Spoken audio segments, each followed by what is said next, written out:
نحمده ونستعينه ونستغفره ونعوذ بالله من شرور أنفسنا ومن سيئات أعمالنا من يهده الله فلا مضل له ومن يضلل فلا هادي له وأشهد أن لا إله إلا الله وحده لا شريك له وأشهد أن محمدا عبده ورسوله أما بعد فإن أحسن الكلام كلام الله وخير الهدى هدى محمد صلى الله عليه وسلم وإن شر الأمور محدثاتها وكل محدثة بدعة وكل بدعة ضلالة وكل ضلالة في النار. So last lesson we looked at the statement of Imam At-Tahaawi, وَلَا يَفْنَى وَلَا يَبِيد, that Allah does not perish. Both of these words have the same meaning. وَلَا يَفْنَى, He does not perish. وَلَا يَبِيد, meaning the same thing, He does not perish or expire. And likewise, وَلَا يَكُونُ إِلَّا مَا يُرِيد, and nothing takes place except what He wishes. So the first sentence, we spoke about that, and we had this discussion about Allah being eternal, Allah always having His attributes from eternity, and Allah always being one who acts with whatever He wills, speaks with whatever He wills. And so this is what is meant, although At-Tahaawi is speaking about Allah not expiring or Allah not perishing, right, meaning that He is eternal in the future, then likewise the same thing applies, that Allah does not have any beginning. We said that this statement here, وَلَا يَفْنَى وَلَا يَبِيد, is an explanation of the previous sentence, قَدِيمٌ بِلَا إِبْتِدَاء دَائِمٌ بِلَا إِنْتِهَاء. If you remember that particular lesson, that Allah is eternal without beginning and everlasting without end. And so that statement there, we spoke about that subject, about infinite events in the past, infinite events in the future, and how the whole Aqeedah or the creed of these people, the Ahlul Kalam, is built around those principles. The second sentence was وَلَا يَكُونُ إِلَّا مَا يُرِيد, that nothing takes place except what He wishes. This essentially is qadr. The whole of al-qadr, al-qada wal-qadr, is encapsulated in this statement. وَلَا يَكُونُ إِلَّا مَا يُرِيد. وَلَا يَكُونُ, nothing occurs, which means everything in the creation, whatever Allah has decreed from His qadr, إِلَّا مَا يُرِيد, that everything is under Allah's irada. And we said in the last lesson, we spoke about the irada and the mashi'ah. Irada and the mashi'ah. We said that with respect to Allah's irada, it is of two types, the irada kawniyya and the irada shar'iyya. Irada kawniyya is whatever takes place in the creation. So anything that takes place in the creation, whether it is the kufr of a kafir, or the iman of a mu'min, the iman of a believer, the Islam of a Muslim, or the ridda of an apostate, or the piety of a pious Muslim, or the sinfulness of a sinful Muslim, and likewise every other event that takes place, whether it be an earthquake, a volcano, whatever else, whether it's evil, whether it's good, all of that is from Allah. Allah wishes it to and brings it into existence. And it is not necessary that Allah loves everything He brings into existence. Okay? And then the second type of irada is irada shar'iyya, the irada shar'iyya, which is whatever Allah has requested from His servants. Right? Whatever Allah has requested from His servants, from fulfilling the obligations and keeping away from the prohibitions. And Allah loves whatever He orders or prohibits by way of His irada shar'iyya. Okay? And so, in many instances, the irada kawniyya and the irada shar'iyya can come together. They coincide. Right? So for example, if a person was to establish the prayer, if he was to establish the prayer, then Allah has decreed that He will establish the prayer by way of His irada kawniyya. So Allah has brought that entire situation into existence where, he's born and he reaches the age of puberty, and then he, obligations upon him, He gives him the means, and then He wills that he prays. But at the same time, that servant has also acted upon the irada shar'iyya. So both iradas of Allah subhanahu wa ta'ala have been fulfilled. So the difference here is in respect to sin and disobedience, and only one of the types of the irada take place. So as far as irada's kawniyya is established, then yes, that action, that evil, that sin, be that shirk or kufr or disobedience or innovation or whatever else, that took place by way of Allah's irada kawniyya. And Allah dislikes that action, right? And His irada shar'iyya, then it was not fulfilled. Okay? And Allah only loves that which, is in accordance with His irada shar'iyya. So anyway, we spoke about that in some detail in the last lesson, but that topic there وَلَا يَكُونُ إِلَّا مَا يُرِيد. Then all that Tahawi is doing after the initial where he mentioned the aspects of Tawheed at the beginning, he's just mentioning some of the characteristics and the qualities of Allah subhanahu wa ta'ala. So from them he mentioned that Allah is eternal and doesn't have any beginning, doesn't have any end, nothing occurs in his creation except what he wishes. And so here we come to some other issues then, the next two sentences of what Imam al-Tahawi said. So he says, لا تبلغه الأوحام ولا تدركه الأفحام ولا يشبه الأنام. Okay, so the next two sentences, he says that the imaginations cannot reach him. The imaginations cannot reach him. And nor can the understandings or the comprehensions, nor can they comprehend him. Nor can they grasp him or comprehend him. Okay? لا تبلغه الأوحام, that the imagination cannot reach him, that the imaginations cannot reach him. ولا تدركه الأفهام, and the understandings cannot grasp him or comprehend him. ولا يشبه الأنام, and the creation does not resemble him. And he does not resemble the creation. Okay, so first of all, as usual, we go through the brief commentary of Sheikh Salih Al-Fawzan, Hafidhahullah Ta'ala.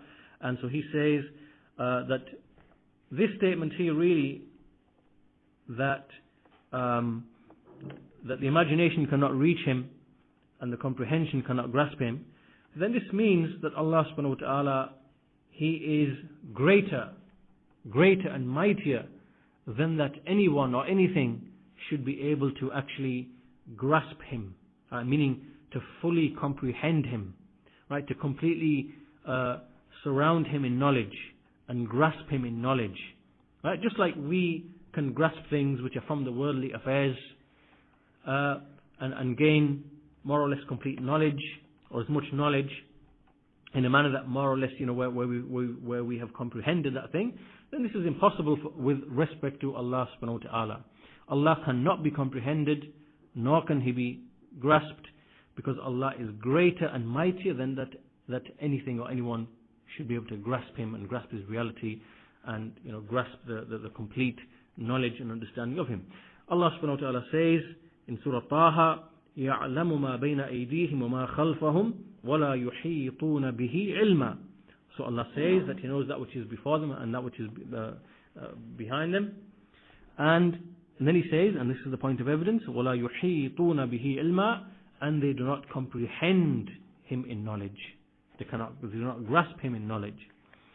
And so Allah subhanahu wa ta'ala, although we can have some knowledge of Him, He can be known, but He cannot be comprehended. That's the difference. So we can have knowledge of Him, and Allah has given us certain knowledge about Himself, His names, His attributes, His actions. We have that knowledge, and we can understand to a certain degree or enough to be able to worship Allah and to recognize Him as our Lord and Creator, and to worship Him and to love Him and to fear Him and to and so on and so forth.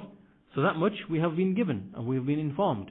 But as for being comprehended, and this is what we call ihata. Ihata is comprehension, to completely comprehend and surround something. So that is impossible and denied for Allah subhanahu wa ta'ala. But as for ilm, as for having knowledge, ma'rifah and ilm of Allah subhanahu wa ta'ala, then obviously we have been given something of that knowledge, and so therefore we only speak about Allah based upon that knowledge that we have been given, which has come by way of the Prophet and Messenger. So whatever Allah said about Himself, whatever the Messenger said about Himself, then we speak on the basis of that. And as for the second statement, وَلَا يُشْبِهُ الْأَنَامِ, then the Shaykh says that this again is similar to a previous statement. If you remember at the beginning, there was a statement, وَلَا شَيْءَ مِثْلُهُ, وَلَا شَيْءَ مِثْلُهُ, there is nothing which resembles Him. Then this statement, وَلَا يُشْبِهُ الْأَنَامِ, that He does not resemble the creation. He doesn't resemble the creation. So this is similar to something which is already preceded at the beginning. And so here the Shaykh explains that al-anam in the Arabic, وَلَا يُشْبِهُ الْأَنَامِ, al-anam, it means the creation. Al-anam is just another name for the creation. And so Allah subhanahu wa ta'ala is free and purified from that he should resemble the creation, as Allah says, لَيْسَ كَمِثْلِهِ شَيْءٍ وَهُوَ السَّمِيعُ الْبَصِيرُ. There is nothing which is a likeness to him, and he is all hearing, all seeing. And likewise Allah says, وَلَمْ يَكُنْ لَهُ كُفُوًا أَحَدٌ, that there is nothing which is an equal, co-equal to him. Surah Ikhlas. And so again, we should remember that we said before that even though in terms of the meanings of Allah's names and His attributes, that we understand the meanings, and there is a similarity to a certain degree between Allah's names and attributes and our names and attributes, in the sense that the meanings are common to a certain degree. They are common to a certain degree, enough for us to understand what Allah is described with, and for us to love Him and know Him and so on and so forth. And there is a similarity in the meaning. But that doesn't mean that the similarity in that meaning means that there is the similarity in the reality between Allah and His creation. And so this is what the Shaykh has said, Shaykh Salih al-Fawzan. And as for Shaykh Salih al-Shaykh, then the Shaykh first of all explains that this first statement, لا تبلغه الأوحام ولا تدركه الأفهام, that the imaginations cannot reach him, nor can the understandings grasp him, or the intellect grasp him, or the comprehension grasp him. This is a refutation of two groups of people. First of all, it is a refutation of the Mu'attilah. The Mu'attilah are those who deny Allah's names and attributes. And likewise, it is a refutation of the Mujassima. The Mujassima who liken Allah subhanahu wa ta'ala to the creation. So as for the meaning of the statement, it means لا تبلغه الأوحام. Al-awham here, al-awham is the plural of wahm.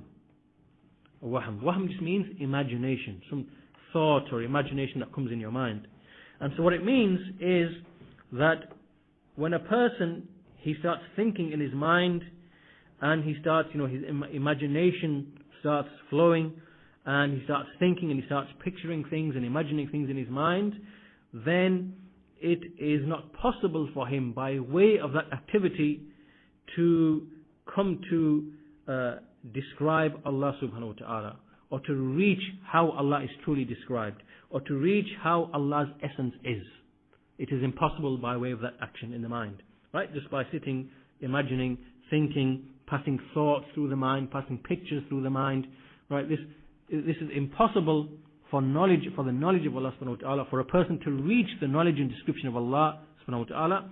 And likewise, as to how is Allah's essence, how is Allah's being, how is Allah's self, this is all impossible. And this is the meaning of what Imam At-Tahaawi is saying, وَلَا تَبْلُغُهُ الْأَوْهَامِ. And so this, the Shaykh mentions a verse, لَا تُدْرِكُهُ الْأَبْصَارِ وَهُوَ يُدْرِكُ الْأَبْصَارِ. This verse in Surah Al-An'am, Surah 6, verse 103. In this verse, Allah says that the visions, Al-Absar here in this verse, Al-Absar, it is used in two meanings, as we shall see a little later, inshaAllah ta'ala. It's verse, Surah 6, verse 103. So, لا تدركه الأبصار, that the visions, Absar, cannot grasp him. But Absar can mean the vision of the eyes, and it can also mean in terms of the understanding. Right? So this verse is negating both things. That the awham, the imaginations, can grasp him, can reach him, and that the afham, or meaning the understandings, can come to comprehend him. So this verse is a proof. This is actually the proof for the statement of Imam At-Tahaawi. This verse is a proof for the statement of Imam At-Tahaawi. لا تدركه الأبصار وهو يدرك الأبصار. That the visions cannot grasp him, but he is the one who grasps all the visions. Okay, so in other words, no matter how much a person or a servant thinks, no matter what thought he passes through his mind, and likewise with his understanding, the fahm, no matter how much he tries to analogize in his mind, no matter how much he tries to compare between things, then it is impossible for him to arrive at that knowledge. So this short statement really is a refutation of two groups of people. First of all, the Mujassima. The Mujassima are the ones who treated Allah to be like whatever we see amongst the creation, the bodies amongst the creation. And likewise the Mu'attila, those who denied everything or anything or something of which Allah described Himself with. And these people, the Mu'attila, the reason why they denied what Allah is described with is because in their mind, when they hear what Allah is described with, then they pictured in their mind that meaning to be in the specific form in which it is found in the creation. Right? So this is what their minds did first. In other words, their minds, they likened between Allah's creation and between Allah. This is what they did. And then when this thought occurred in their minds, they then said, this is false. Allah can't be described with this. So on that basis, they denied Allah's attributes. Right? So, like for example, they see Allah mentions, Allah shows mercy. Allah is merciful. Allah shows mercy to His servant. And then when they think of mercy, then they're thinking of mercy in the mind. They are thinking of the mercy which is found in the creation, or which can be a weakness. Sometimes mercy can be a weakness. A man, he feels compelled to be merciful. Merciful is like a feeling that overwhelms him. Or likewise, pleasure. When they see that Allah has been described with pleasure, then in their mind they think of pleasure with the reality that is found in the creation. Right? And they think that this Allah can't be described with this. So therefore they deny this attribute of Allah, of Allah, such as pleasure and love and mercy. And so this is the Mu'attila. Right? It means that they resembled first in their minds, then they had to then they denied it because it felt repugnant and evil in their hearts that Allah should be described with such things. So this statement really is a refutation of both groups, that the imaginations cannot reach Him, nor can the understandings grasp Him, because each of these groups really has fallen foul of this principle or this statement, which itself is based upon the Quran, that statement of Allah that we mentioned in Surah Al-An'am. And there's a third group as well.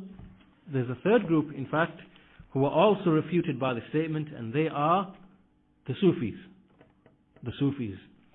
And these Sufis, they also have an idea, the Sufis, which is, and really they've taken this idea from the philosophers, the Greek philosophers and other people, which is, what they claim is that by exercising, by doing exercises and spiritual exercises and physical exercises, that a person can open up avenues to further knowledge. Which doesn't really come through revelation. Right? And so they claim that a person, when he starts practicing these spiritual exercises, eventually what will happen is they call it al-fana. Al-fana is that basically you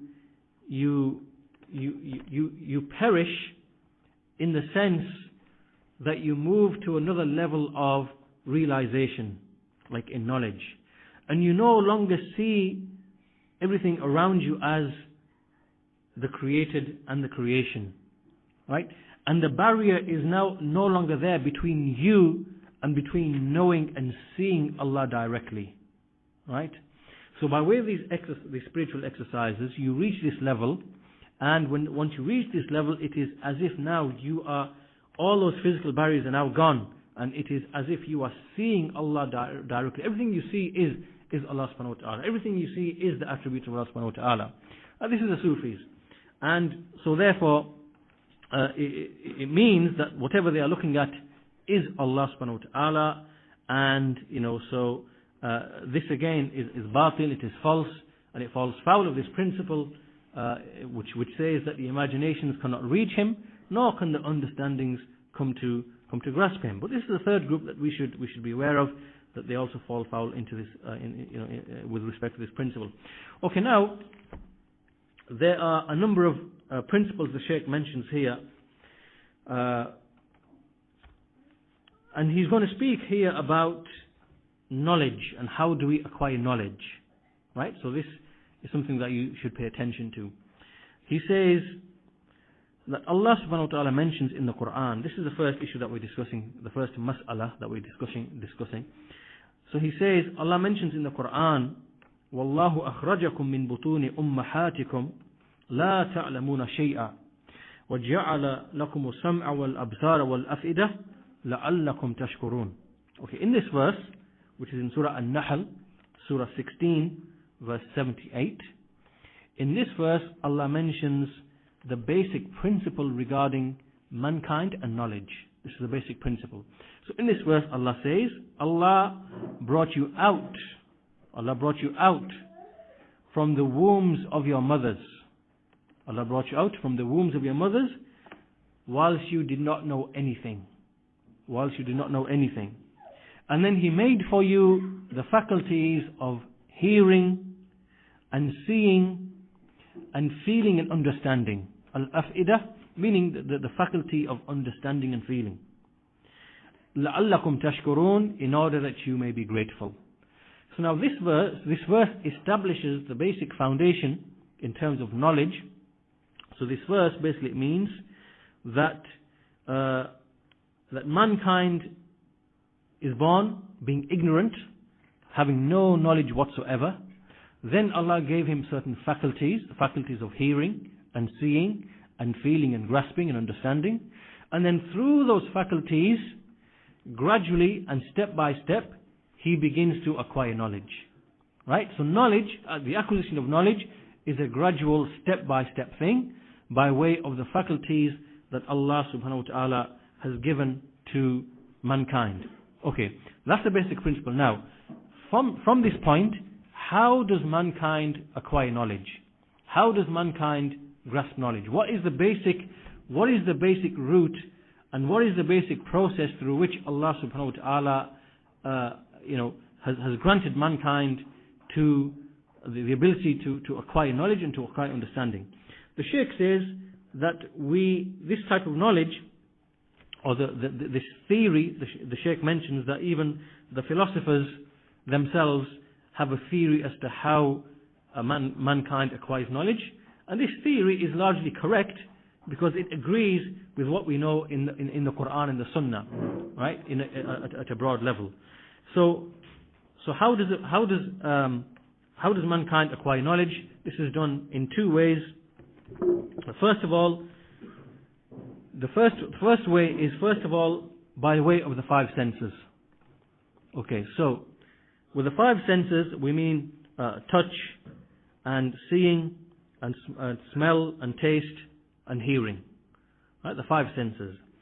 And so this type of knowledge, this is the first type of knowledge that a person, or as a child, as a baby, that a person begins to acquire knowledge of the outside world, right? So we find that as a baby, we find that this is the primary route, right? In terms of touch, sense, smell, hearing, seeing, right? This is the basic interaction with the world, and this is how a child begins. The second level now is once these five senses, a person interacts with what is around him with these five, through these five senses, and the sense of touch and smell and hearing and seeing and taste, then we see that the aql, right, it now comes into play, and the aql now begins to make comparisons about what it's felt and touched and heard and smelled and tasted. It now starts analogizing, and it starts to compare, as a result of which what we call fahm. Fahm begins to, or aql, it begins to accrue in the person's mind. It begins to develop and grow in the person's mind. And so we find from this that the second one, the fahm and the aql, is based upon the first one. Right? Is based upon the first one. And the second one, which is the fahm, this is when, for example, a person, the things that he's already come into contact with by way of what he has seen, by way of what he has heard, by way of what he has smelt, by way of what he has felt and touched and whatever, that in his mind he now starts basically making comparisons and analogies, and as a result of which he now starts acquiring ma'arifah, or knowledge of things. And to help you understand this,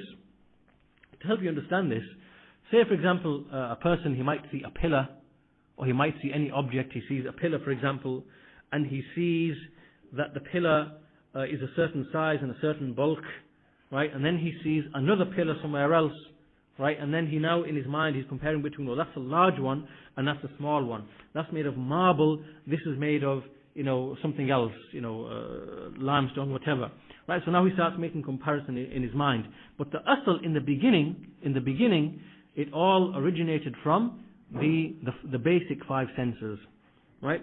And likewise, we can see. So now, when he starts making in his mind comparisons, that's smaller than this, that's larger than that, that one's harder than this one, that's weaker than this one, this is, and so he starts making these comparisons, and this is where we start now bringing in, this is where the fahm comes in, and, he gets an additional layer of knowledge above the 5 senses. Another example here is, like, for example, between colors, a person compares between colors, so he sees yellow, green, red, blue, like a child, it sees yellow, green, red, blue, so the vision goes in, and then in the mind, it starts distinguishing, well, that's different to that one, that's different to that one, this is lighter than that one, that's darker than that one, and so on and so forth. And so now, there's another layer of knowledge that sits on top of the basic 5 senses. So, and the same thing with touch. You touch something, it is hot, you touch something, it is cold, you touch something, it's in between, and now, this is what you feel with the sense of touch, but in your mind you're able to distinguish that's hot, that's cold, and you are able to speak with those terms, right? So this is another layer of knowledge. So the point here really, the point that the Shaykh is getting across is that this basic idea as to how knowledge is acquired, because this is how knowledge is acquired, even like a child as a baby, it begins and it just knows the basic things mainly through the 5 senses, right? The fahm hasn't really developed up, it starts to develop gradually and slowly, right? So you see the children, slowly you might see them at the age of 1.5, 1, you can see that the fahm now and the understanding about certain things, it recognizes a certain word, or it can distinguish between 2 colors or whatever. That now starts to kick in, and from that point we see that the fahm begins to grow and develop, and the knowledge and the ma'rifah begins to increase in the child. This basically is just a general theory of knowledge which non-Muslim philosophers mention, and it's correct, it's in agreement with what we see in the book and the sunnah, that we come out ignorant, and through the faculties of hearing, seeing, and the senses and understanding, that we start acquiring knowledge. And obviously the intent behind all of that is that we are grateful to Allah subhanahu wa ta'ala. But from this, now what is the point of all of this discussion, and where are we leading to? What is the point of mentioning all of this? The point of mentioning all of this now then is that we come to the conclusion that it is not possible for a person to reach the knowledge of something, for his imagination to reach something, or his fahm to grasp something. It is impossible except in one of 4 ways. There's only 4 ways. Like in light of what we've just discussed about the way as to how knowledge is acquired, then within this context we come to the conclusion that knowledge can only be acquired in one of 4 ways, given the fact that this is how mankind acquires knowledge, right? The first way, number 1, is that he sees something. Or secondly, he perceives it with any of his senses, with any of the 5 senses, or the remaining, 4 senses, right? The third way is that if he does not see it himself directly, then he sees something like it. He sees something that is like it, or something that resembles it. And so therefore he can compare between the 2. Okay? And this is like, for example, have you ever seen an Eskimo? Well, I've never seen an Eskimo, but I've seen someone from the Far East who has Mongoloid features and whatever. And so, so you haven't seen an Eskimo, but you've seen something that, or someone is kind of like an Eskimo, right? So that's another way that you can acquire, a knowledge of something which you haven't seen directly. And that's the third way. And the fourth way is that you haven't seen something which is like it or resembles it, but you are able to make an analogy through something else. You're able to make an analogy through something else.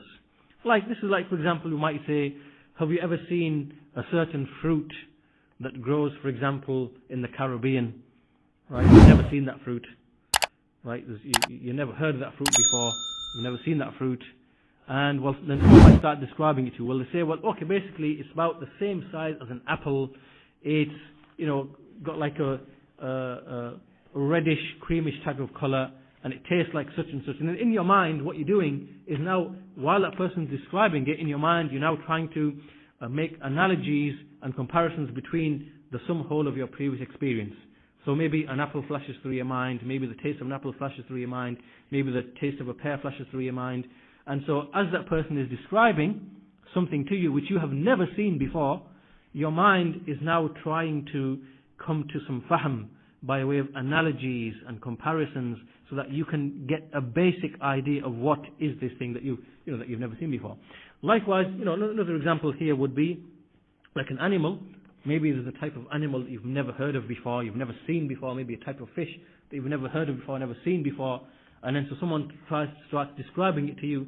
So obviously you've never seen it, you've never seen something like it either, or something that resembles it either, but you're trying to get something from your knowledge that that someone's describing to you, that it's got a long neck like a giraffe, it's got a huge body, it's probably shorter than an elephant, and then in your mind again you're now trying to grasp something. So the point here then is, knowledge can only be acquired by any one of these four ways. Okay, and so just to summarize then, number one, you've either got to see it. Number two, you perceive it with any of the five senses, or the remaining four senses. Number three, you see in something that is just like it, or which resembles it. Or number four, you've never seen anything which is like it or resembles it, but you make analogies in your mind through something else which you have seen and which you do have knowledge of. Okay, so now that we've established this, as it relates to Allah subhanahu wa ta'ala, has anybody seen Allah subhanahu wa ta'ala? No. Okay, so the first route is denied. The first route to knowledge of Allah is denied. Has anyone perceived Allah with any of the senses? No. So the second route is now denied for Allah subhanahu wa ta'ala. Is there a likeness or a resemblance to Allah? Does anybody exist? Of course not. There is nothing which resembles Allah, nothing which is like Allah subhanahu wa ta'ala. So the third route to knowledge is also denied. And the fourth route to knowledge, can analogies be made for Allah subhanahu wa ta'ala, for Him, with what is in the creation? And the answer is no. No.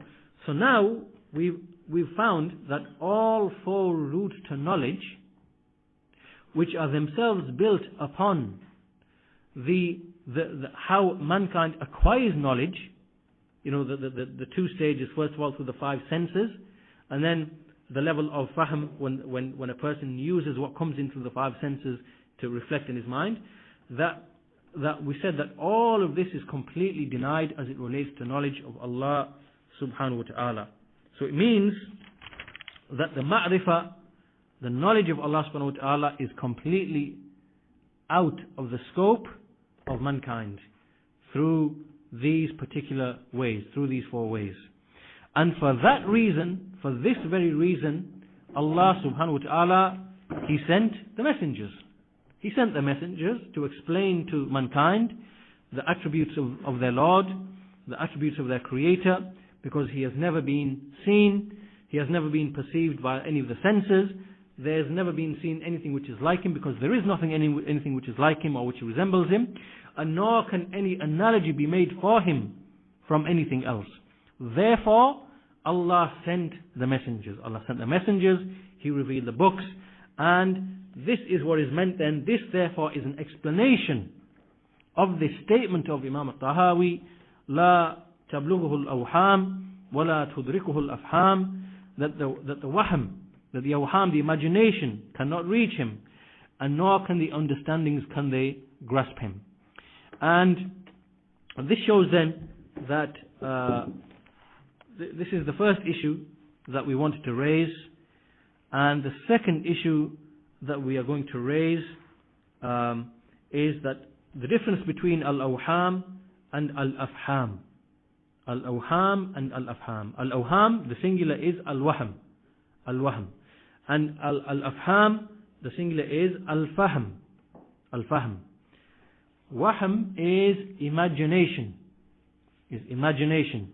This goes back to something that a person just imagines in his mind. He pictures in his mind.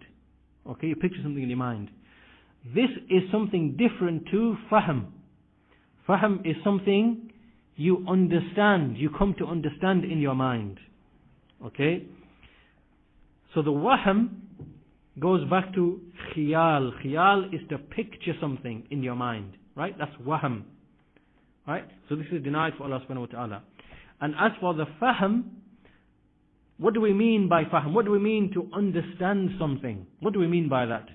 When we understand something, it means that in our minds we have made an analogy for it and we've compared it to something else. This is what it means to understand. Right? So the point we're making here is that these are two different things. The wahm is to picture something in the mind, and the fahm is to grasp and understand something in the mind. They are two separate things. And so here, both of these things have been denied, and both of these things are being referred to in the statement of Allah subhanahu wa ta'ala when He said, لا تدركه الأبصار وهو يدرك الأبصار. Right? That the visions cannot grasp Him, but He is the one who grasps all visions. And as we said before, the word al-absar, it has two meanings here. It has the meaning of not seeing Allah subhanahu wa ta'ala with the vision of the eyes, but it also has the meaning of not grasping Allah subhanahu wa ta'ala with the understanding, with the fahm. Right? So it's both wahm and it's both fahm. Now these are denied with respect to Allah subhanahu wa ta'ala. And so therefore, the Shaykh says that al-wahm is cut off and al-fahm is cut off. And this is why some of the Salaf, they used to say, مَا خَطَرَ بِبَالِكَ فَاللَّهُ بِخِلَافِ ذَلِكَ. Whatever occurs in your mind of any thought or idea or imagination, then indeed Allah is different to that. This is what the Salaf used to say. Right? And this is because, as we've established now from what has preceded in this lesson, it is not possible for a person to imagine in his mind or to think of anything about Allah based upon the theory of the acquisition of knowledge. Meaning, in the manner that we described, how does he acquire knowledge as a child, being ignorant and then growing up, how does he acquire knowledge? That upon that basis, upon that method, it is impossible for a man to acquire that knowledge. That knowledge is impossible. And so therefore, this comes back down to this issue then, which is that this knowledge only comes from the messengers, only comes from the prophets and the messengers and the real books. And it shows that the mind and the intellect likewise, and the wahm, the imagination likewise, all of these are outside of the scope of providing knowledge about Allah subhanahu wa ta'ala. But obviously here is something that we need to just clarify, which we also mentioned in a previous lesson, which is, as we said, that sound reason can come to some knowledge of Allah subhanahu wa ta'ala. We're not saying that it is impossible to come to have some restricted type of knowledge about Allah, because we can, just through pure reason, come to know, for example, that Allah is living, that Allah has a wish, Allah has irada, that Allah has ilm. This is from reason that we know that Allah has ilm, and that Allah has qudra, Allah has power. These basic attributes, we can through reason, we can come to arrive at this type of knowledge at a very limited level.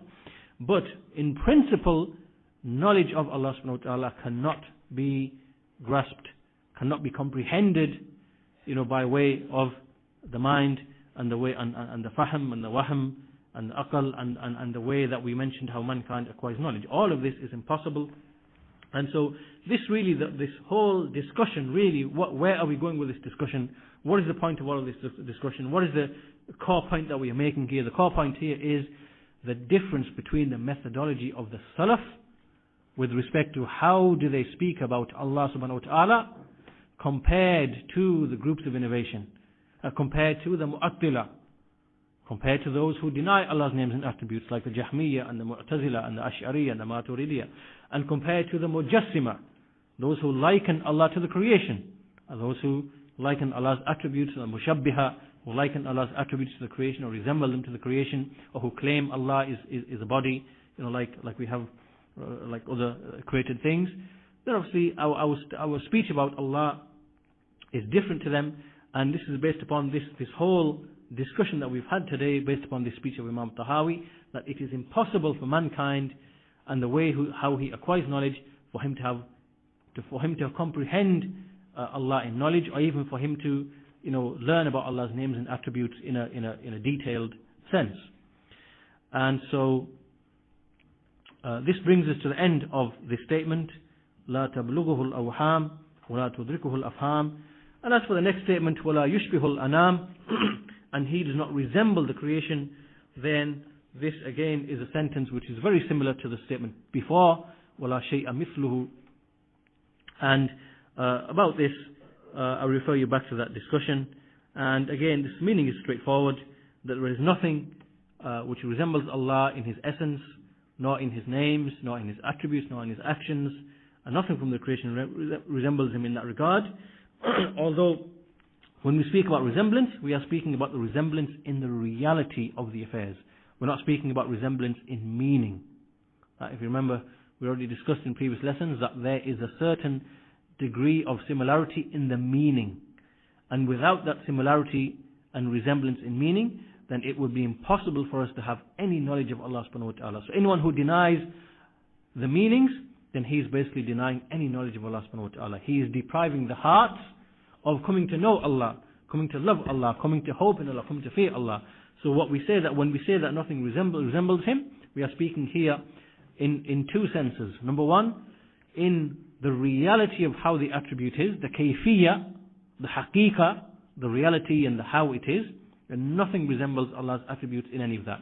But as for the meaning, then there is to a certain degree a similarity in the meaning, right?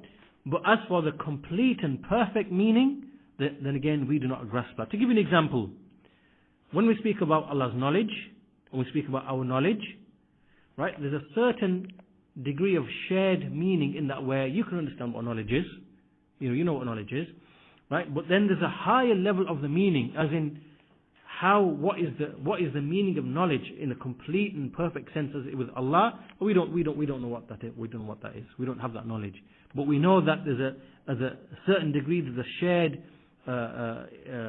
similarity in the meaning, and it's because of that we are able to know Allah and know about things in the unseen that we can't see.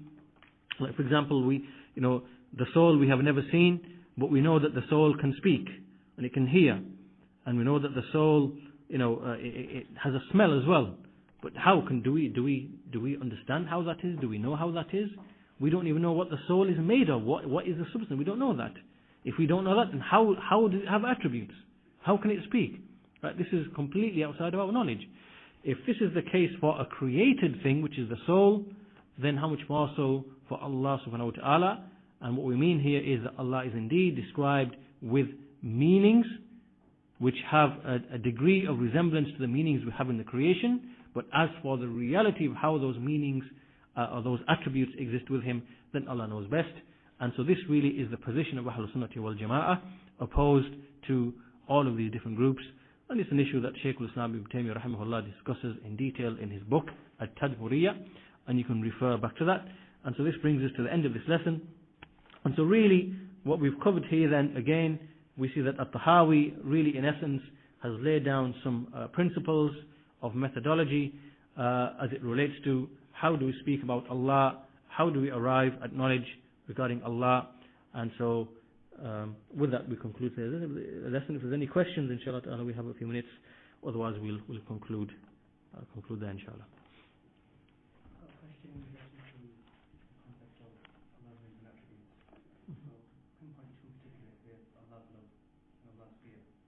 Allah's fear. Sorry, our fear towards Allah. Okay. If we're saying that Yeah. and how to react to Allah, Yeah. how to pay him, etc. Yeah. How do we know what the distinction is there? So how do we know when to stop? How do we know when to, how much love to apply, etc., etc. Using this particular principle that we're discussing. Okay. Well, your question, and if I understand it, is how do we know to what degree to love Allah and to what degree to fear Allah? The reason I'm asking this question is Yeah. because the debate I had earlier, and they were saying that because of their logical way of thinking, Yeah. when they would love Allah, it would be to a level where they say, okay, I know that I love Allah this much, but I don't want to go to this level.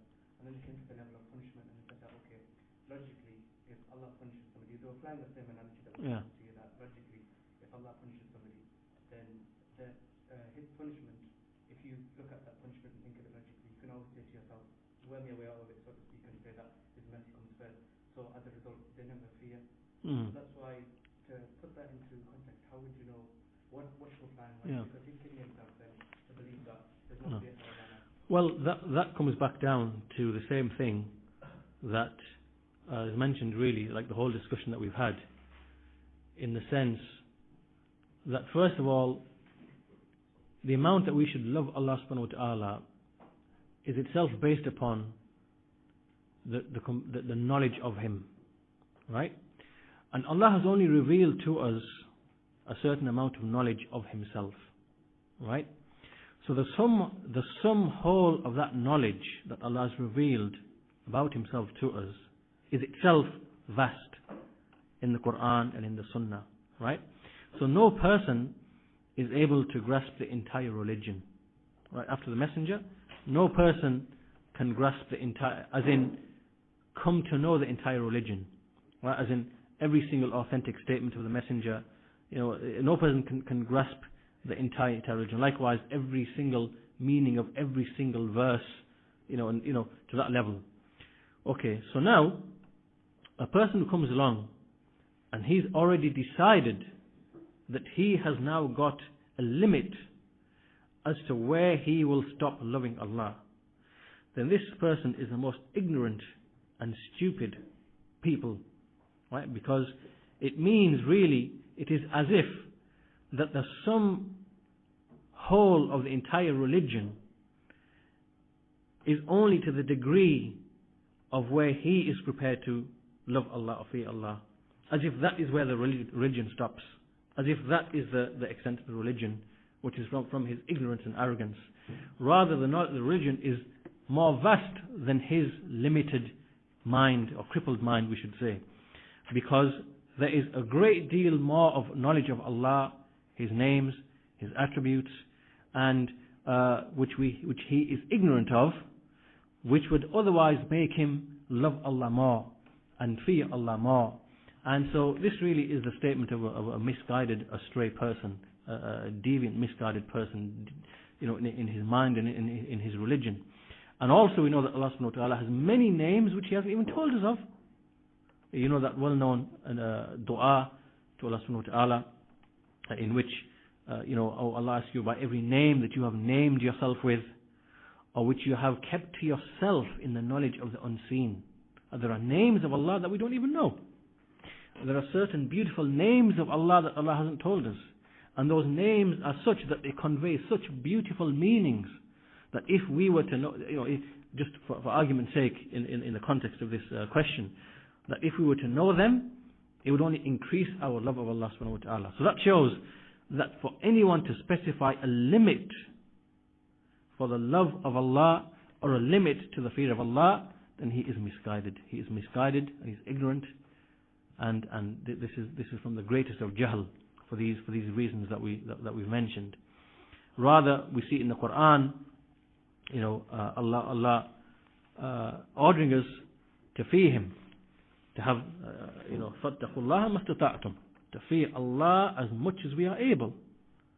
So where does this person, what answer can you give to this verse? Fear Allah as much as you are able.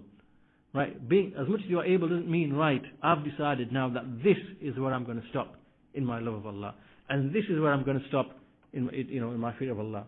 Right? And to different people that will be different. So for example, you might find that one man will come along and he'll say, right, my love of Allah is in as much as I'm going to be good to my parents. As for praying and fasting, whatever, that's way too much. That's overboard. That's too much love. And some people actually think like that. There are people who think like that. That as long as I'm good to my parents, maybe I'll pray the Jummah, I'll do the Eid prayer. That's the limit of my love for Allah. Right? And then you have other people who have different criterion.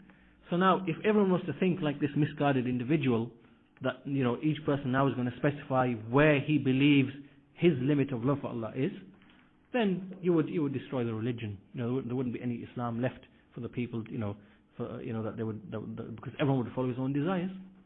And so this is an evil, misguided way of thinking. And rather, Allah has ordered us to fear Him as much as we are able, to love Him as much as we are able. The believers, as Allah says, ashaddu hubban lillah, that they are most intense and severe in their love of Allah subhanahu wa ta'ala. And likewise, Allah, when He mentions in the Quran, He says that He is Al-Ghafur Ar-Rahim, but also He says He's forgiving and merciful, but also He says that His punishment is severe. And really my punishment is indeed severe. Right? So this is how the believer is balanced between these two things. He can never fear Allah enough, and he can never love Allah enough. So he's always pursuing all the time. Why? Because as we said before, no person can acquire the entire religion. He's always missing something from the religion. So therefore, and even when he dies, he will never acquire all the religion. So therefore, that shows that a believer has to be constantly striving and pursuing to fear Allah more, and to love Allah more, and to hope in Allah more. This is how a believer thinks. But when you think like this misguided individual thinks, in its essence, really you're just shaving off your religion. You're just like clipping, just throwing away most of your religion. It's a misguided way of thinking. Yeah.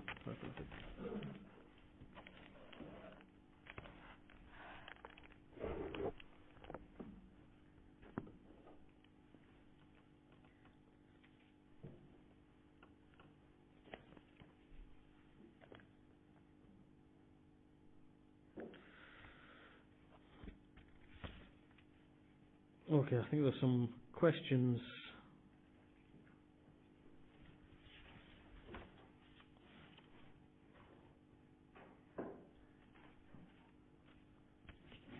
I think these are questions from the lecture that we had last week. I think some of the leftover questions, and I'm not sure if there's any. That's who really asked the questions.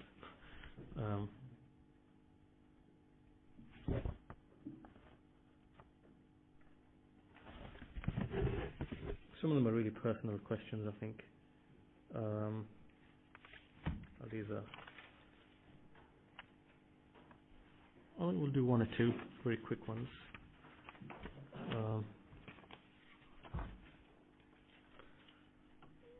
Okay, we'll just do two quick ones. Number one, I read in an Iqra book for children that you should do wudu before you eat and after you eat. Is this sunnah? This is not from the sunnah to do wudu before you eat and after you eat. We don't know of any narrations that establishes the sunnah. This has no basis really. Second question is Dajjal already here, or is Gog and Magog already here? As I've been told that they're already here. This is incorrect. Dajjal is in existence, and he will be unleashed and released at a certain time. This is what we believe based upon the evidences in the Sunnah. And as for Gog and Magog, I think what the question really is, it's a bit vague. What the question is saying, that are they actually, we know they are present, but are they actually unleashed, and are they upon the earth? Because what I think what the question means is that some people claim that Dajjal is a certain person somewhere, he's some descendant of the whatever, and he's present now, and Gog and Magog are like the Chinese or whatever else, and so some people actually specify that this is who is Gog and Magog, and they're present now, and this is who is Dajjal. So some of them say it is Dajjal is like it's an idea or a system, like the type of banking system, whatever, that Dajjal is here. It's the system. It's not a person. So all of this is, I think this is what the questioner is really trying to put across. So what we say to this, Dajjal is a person. Dajjal is a created being. He's a person. He's from the sons of Adam. He is present at this moment in time, and he has certain features that have been described in the Sunnah: reddish complexion, curly hair, bulky, wide chest, very bulky, top half of his body, and there are many other signs. He has a floating eye, one eye is defective, and so on and so forth. And so yes, he is present, but he will be unleashed at a time when Allah wills, right? And that time is not occurred yet. And as for Gog and Magog, then yes, they are tribes who are in existence. But as for them being present and visible and known, then Allah, this again is not true. This is false, and this is against what we know from the Sunnah, that they will be unleashed at a certain time, towards the time of Isa alayhi salam, as a result of which, when they are released, then Isa alayhi salam, that they will retreat to the mount, to At-Tur, and they'll seek refuge in there. And so the answer to the question is no, that what you mean by this and what the people say commonly, and a lot of the people who say this are the Rafidis, the Shia, a lot of the Sufis and others, and they come with these explanations. All of that is false, and we should stick to the book and the Sunnah. And so neither the Dajjal nor Gog and Magog are present in the sense that we know who they are and where they are. So this is clearly incorrect.